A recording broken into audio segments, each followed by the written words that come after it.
నందమూరి బాలకృష్ణ నటించిన అఖండ 2 చిత్రాన్ని త్వరలోనే ప్రధాని మోదీ చూడబోతున్నారని ఆ చిత్ర దర్శకుడు బోయపాటి సీను తెలిపారు. ఢిల్లీలో ప్రత్యేక షో ఏర్పాటు చేస్తున్నట్లు వెల్లడించారు. అన్ని కేంద్రాల్లోనూ విజయవంతంగా ప్రదర్శితమవుతున్న నేపథ్యంలో చిత్ర యూనిట్ హైదరాబాద్లో విజయోత్సవం జరుపుకుంది.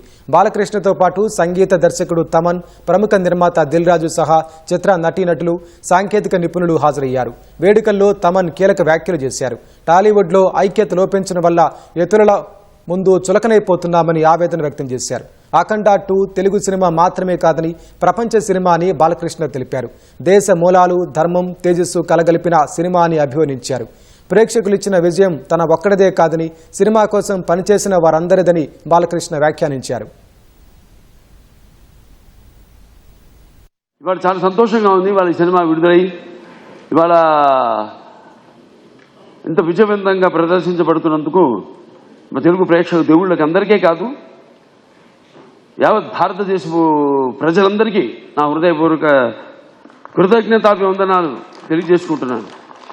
ఏ ఉద్దేశంతో అయితే ఈ సినిమా తీశామో ఆ ఉద్దేశాన్ని మీరు పాటించాలి. ఈ తరానికి దేశం గురించి, ఈ తరానికి ధర్మం గురించి, ఈ తరానికి దైవం గురించి ఇంత గొప్పగా ఒక మంచి కమర్షియల్ ప్లాట్ఫామ్ మీద చెప్పినప్పుడు ఇది జనంలోకి వెళ్ళాలి, ఇది జనంలోకి తీసుకెళ్ళండి సార్, చాలు వాళ్ళు ఆదరిస్తే చాలు అని చెప్పానండి.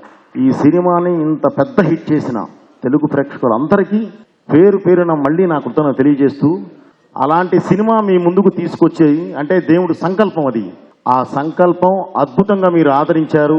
దానికి ఎవరు అడ్డం వచ్చినా సరే, ఒకవేళ తన చిన్న అడ్డంకులు వచ్చినా సరే మనం ఆ దేవుడే చూసుకుంటాడు. ప్రతి ఒక్క సినిమాలో లాజిక్లు చూస్తే అక్కడ మ్యాజిక్ వర్కౌట్ అవ్వదు, మ్యాజిక్ వర్కౌట్ అయినప్పుడు లాజిక్తో సంబంధం లేదని. అదే ఈ సినిమాకి లాజిక్ సక్కర్లా, ఓన్లీ దైవత్వం. సో ప్రతి ఒక్కరికి మన దేవుడు, మన భారతదేశం అంటే అంత అద్భుతమైన కనెక్షన్. ఇది నెక్స్ట్ జనరేషన్కి ఈ సినిమా ఒక గీత అనొచ్చు, ఒక బైబిల్ అనొచ్చు, ఒక ఖురాన్ అనొచ్చు. మన టాలీవుడ్ ఇండస్ట్రీ చాలా చాలా గొప్ప ఇండస్ట్రీ. మనకుండే ఫ్యాన్స్ పవర్, మనకుండే హీరోలు ఇంతమంది ఎక్కడ ఏ లాంగ్వేజ్ లోనూ లేరు. బయట అంతా చాలా ఈర్ష. టాలీవుడ్ తెలుగు ఇండస్ట్రీ అంటే సూపర్ సూపర్ అని వాళ్ళకి చాలా ఈర్ష, చాలా పెద్ద దిష్టి తగిలింది మన తెలుగు ఇండస్ట్రీకి. యాక్చువల్గా బయట తెరిస్తే, అసలు యూట్యూబ్ తెరిస్తే ఒకరిని తిట్టుకోవడం, ఇంకోటి తిట్టుకోవడం, చాలా నెగిటివిటీ అయిపోయింది. ఇది మనది అనే టైం వచ్చేసింది. ఇంకా అందరూ కలిసి చక్కగా మాట్లాడుకుని ఒక యూనిటీగా వెళ్లాల్సిన టైం వచ్చింది.